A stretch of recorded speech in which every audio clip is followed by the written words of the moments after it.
it's something that I've been thinking about, man. When it comes to this internet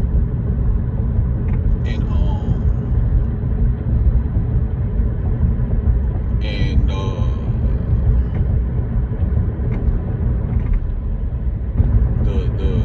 I would say these podcasts, the actual value of content when it comes to information, of what's coming out of people's mouth now. You know, I'm noticing that it's a high commodity to hear people speak now. If you're a good speaker, you don't pretty much have to do pretty much anything if you can speak well, right? So I'm paying attention to people that's in high demand of being heard, you know, the people that's investing in people to speak. I'm paying attention to all these type of things and how people are trying to create a circuit, a pipeline, an economic pipeline of a residual income of paying each other, right? Not a pyramid scheme, but an actual circuit of paying one another, taking care of one another as far as a community. And that's really good though. But check this out, man. This is what I've been noticing though.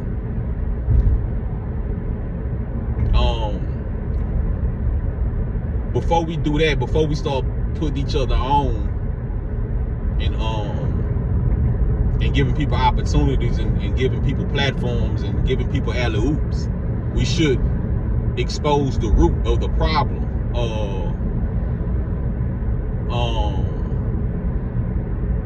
It's a scripture that speaks about binding the strong man in the house. You got to enter the house to bind the strong man first. You know, you got to handle business first, right?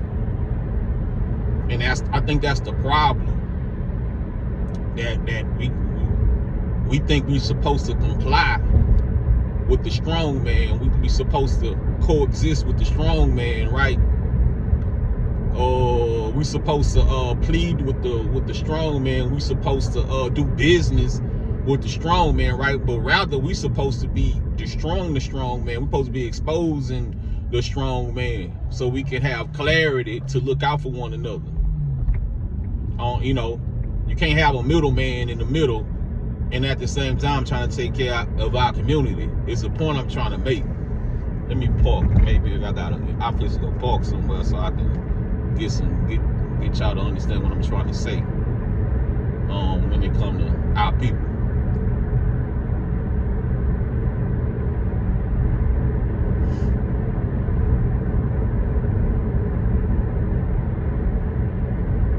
We got a problem with we see the issue. We don't know how to address the issue.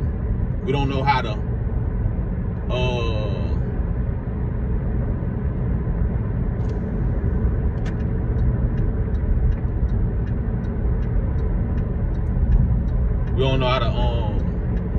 reprove the issue.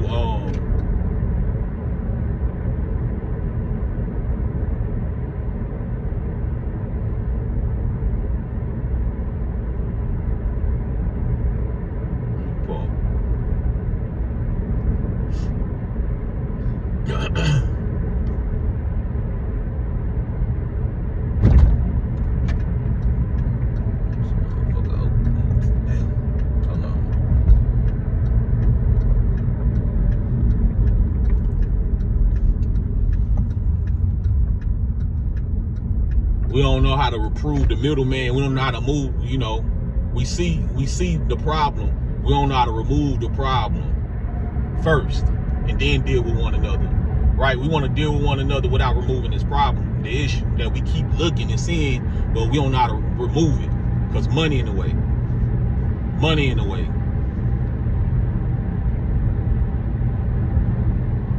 I'm finna make a point because what the enemy value in us is not what the Lord value in us.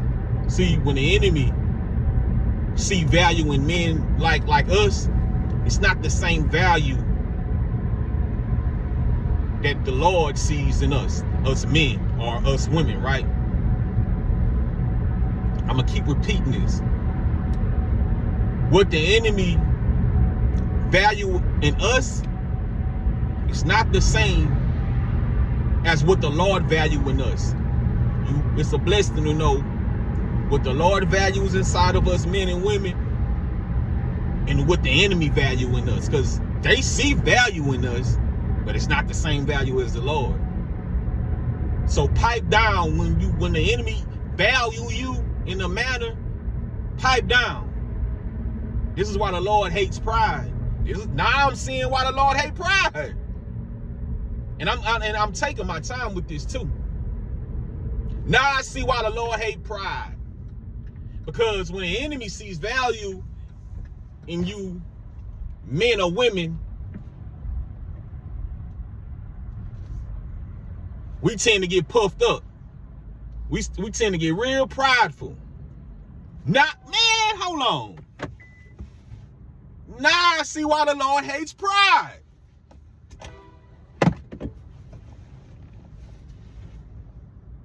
Because when the enemy value you and put you in a position where everybody sees you, you get prideful.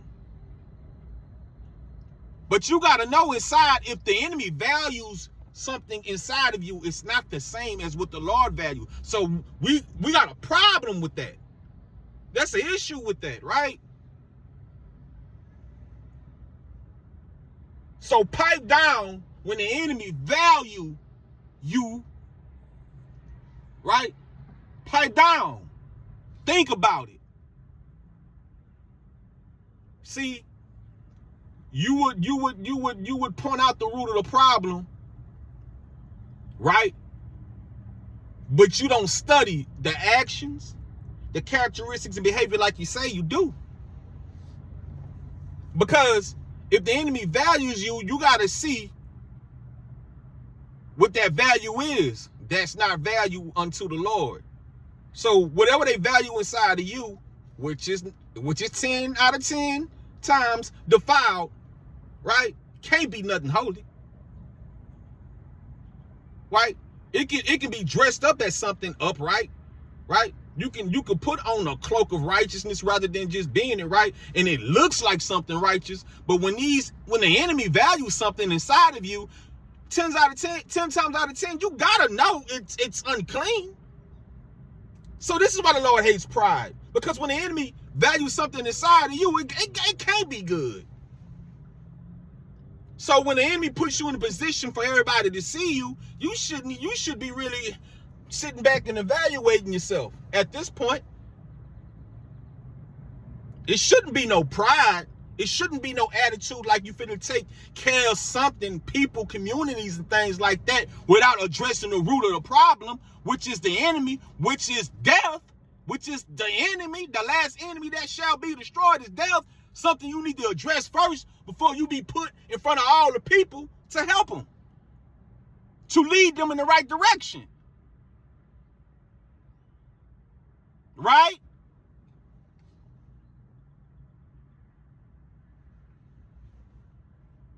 Now,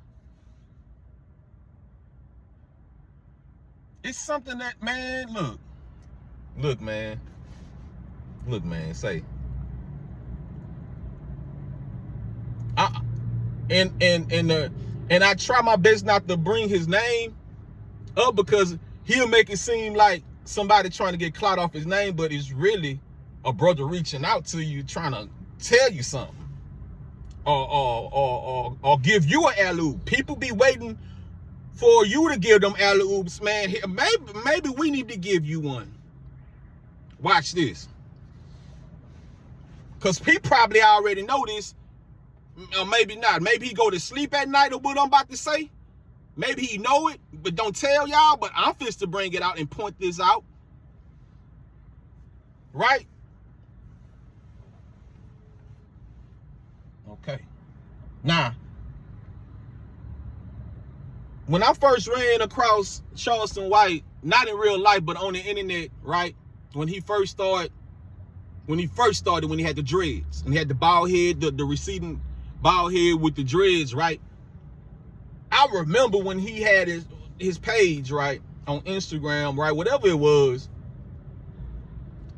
And every now and then when a nigga pissed him off, that nigga, and I'm telling you, you gotta watch what the enemy really value, what they like. They like defiled, unclean shit, right?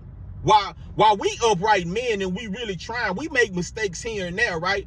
Right? But we don't try to make our mistakes we make as a lifestyle versus the enemy. The enemy lives the mistake as a lifestyle. The mistakes that we make, they make it a lifestyle. The mistakes we make, then we be like, oh shit, man, damn, I wasn't supposed to be doing that. Or oh shit, I wasn't supposed to do. The enemy don't even think like that. So pay attention. Every now and then when a nigga pissed Charleston off, right, or so to speak, was dick riding. Oh man, Lord forgive me, I wasn't supposed to cuss. Or so to speak, start meat riding, right? He'll show a picture of his phallus. He'll have a screenshot of a long phallus, and he'll say, if you still here, you gay. If you still watching, you gay. And every now and then he would do this. He would show the picture like he'll do, and I'm just pointing something out to you, Charleston, on why the enemy may see some value in you. The value they may see in you you may not be aware of. Right? Or maybe I'm wrong, but I'm gonna point this out. You will show your phallus on the internet. And I remember this. I'm like, damn. Why he keep showing his phallus to niggas on the internet? Right? So you note that, and I'm pretty sure it's men or women out here to remember this.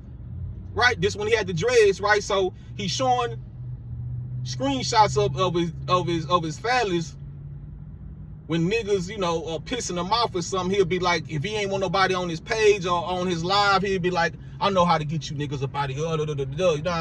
Now, and he'll show the big old phallus on the thing, right? But in my mind, I'm like, okay, considering who he around now, what he doing.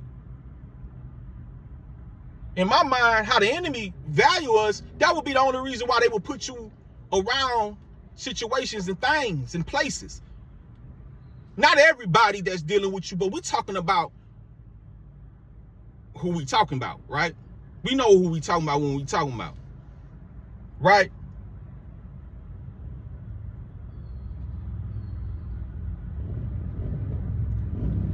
So that's another thing.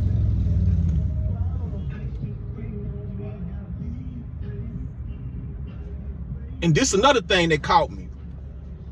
When he started talking about that Hassan Campbell and that African Bambaataa stuff, and the way he was describing it and narrating it about how he got thied and he had Vaseline and describing it, you got to really think about how sick the enemy is, the ones that are defiled and messed up in the brain and they take note on how they market. When they hear you say that and they hear people laugh, it's funny, right?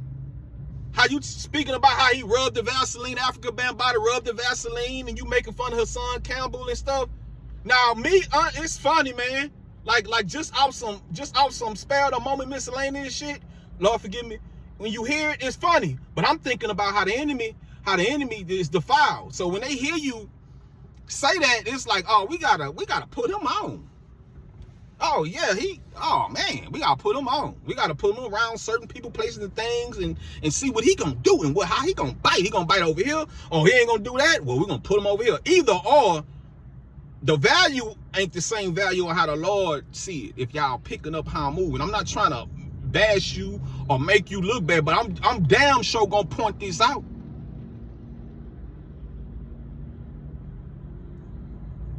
Maybe the reason why where you at is more so on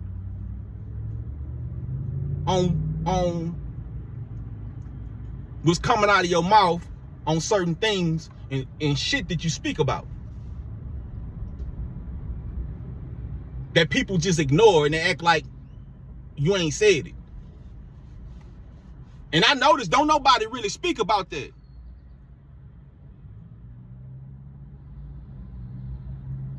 You know what I'm saying? And you got to think about how the enemy markets. Now, they're not gonna single-handedly say that's how they gonna market. But if we applying game, if we applying discernment, you should know why you at where you at right now. It ain't because the Lord put you in that position. Because once again, you can believe that the Lord put you in that position, right?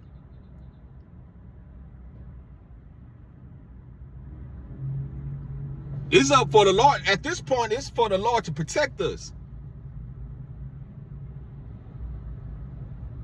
It ain't so much the way you think he putting us right now. It's all about discernment. It's all about protection. It's all about favor, real grace and favor. For situations like this right now. Just imagine if we ain't had the internet and you doing all this rocking and shocking and ain't nobody can't point this out. It's like a double-edged sword on this internet. And people are dropping these videos of you talking about her son Campbell rubbing. It's probably gonna go viral. And it made me think about, man, the way them nasty people up there and how they market.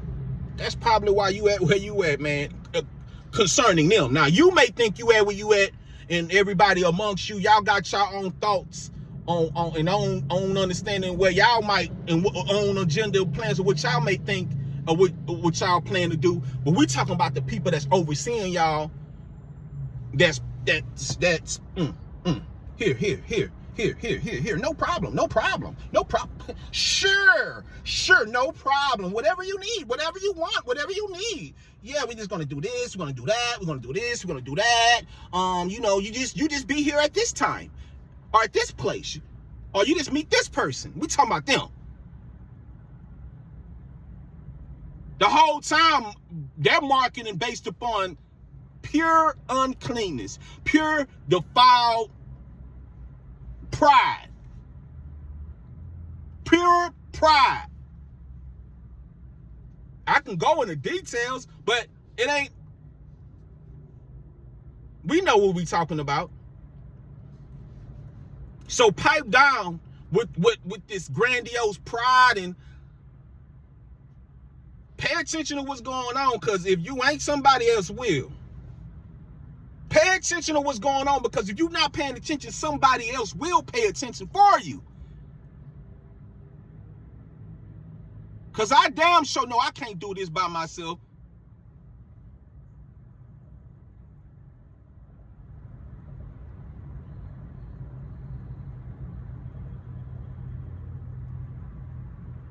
These people don't value the same manner how the Lord value us as men and women.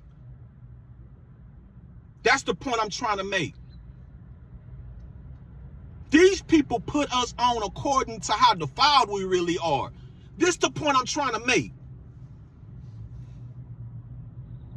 These people put you in positions and places and things based upon your defiled mistakes. And you would think it's of an accomplishment. You would think it's something you did good. You would think that it's something that you actually did good. And it ain't nothing you did good that put you in that position. Not according to the enemy.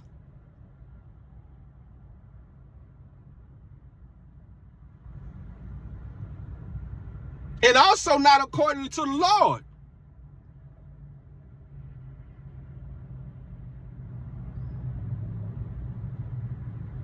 See?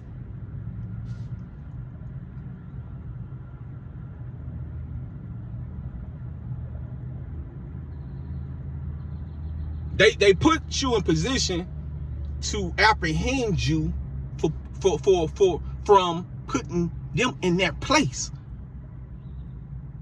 They put you in position and pay you to handicap you from putting them in their place. The only way that you can bestow that is through the Lord.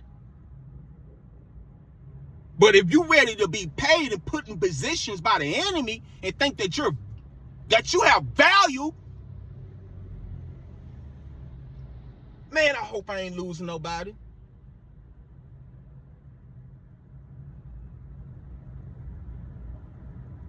And if you ignore this, don't think it's gonna be that, man.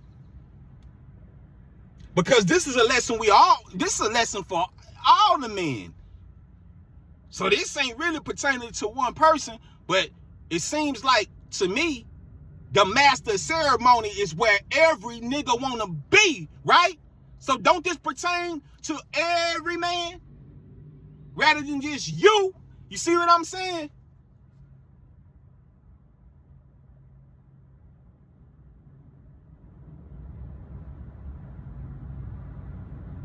I know you're not trying to lead us into a burning house.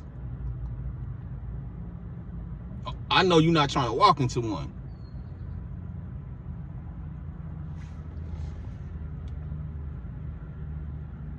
Unless you know what? Unless you already on fire. Unless you already on fire. But ain't no sense of you just being on fire and ain't nobody else on fire. It's not fair. You know what I'm saying?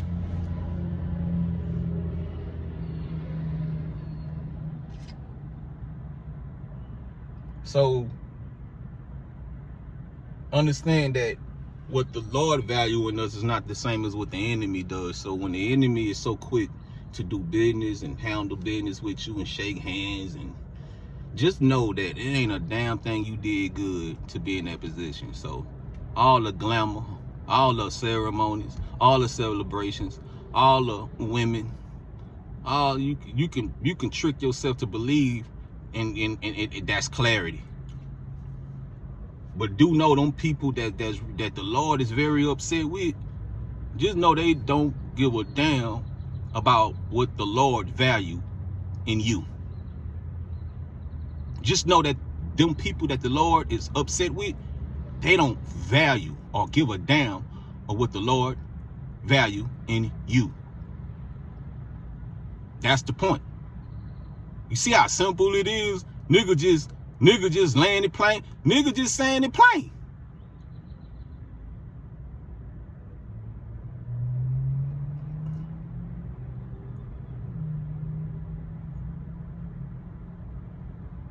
And then nigga will be like, oh, nigga just talking.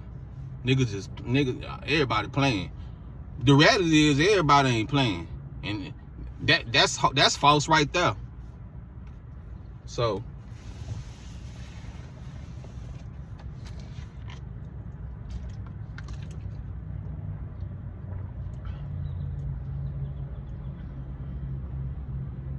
man, I'm finna go wash clothes today. But no, yeah, man.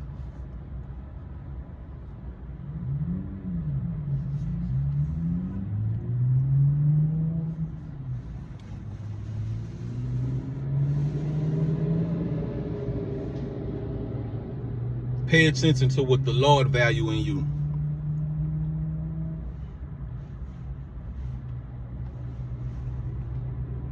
And not what the enemy value in you.